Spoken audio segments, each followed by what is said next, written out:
Hi, this is Joe Houghton and this is Lightroom Bites number 5. In this video I'm going to show you something pretty simple, but it's hidden away and not a lot of people know you can do this. How to just copy an image in Lightroom. There is no copy image option in Lightroom. It's something that confuses a lot of people, and sometimes I like to have a second copy of my original RAW file in a separate place.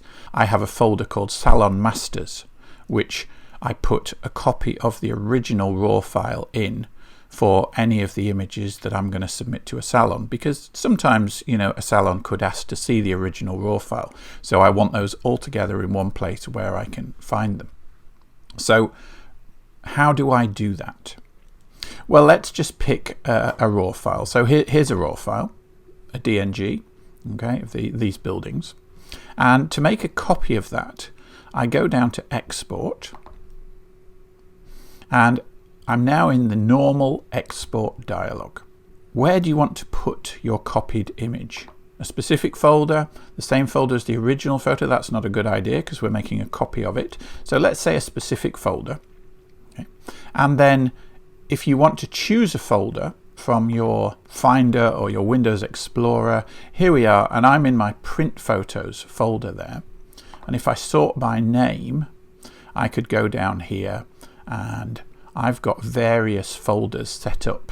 Salons 1024, 1920, Salon Masters. So let's put this image into Salon Masters. There we are.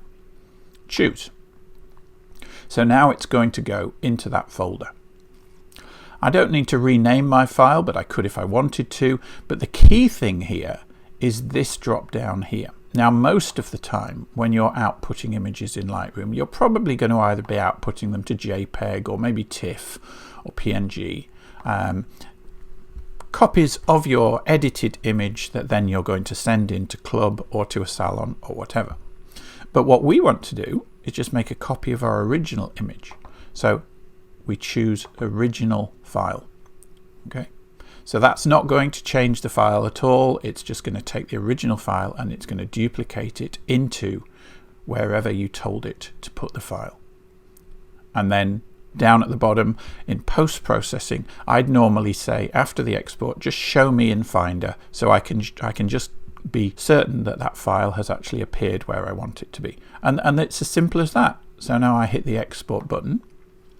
And now up there it was quickly exporting, and in a second we will get Finder coming up, and there is my file in the Salon Masters folder. We're done.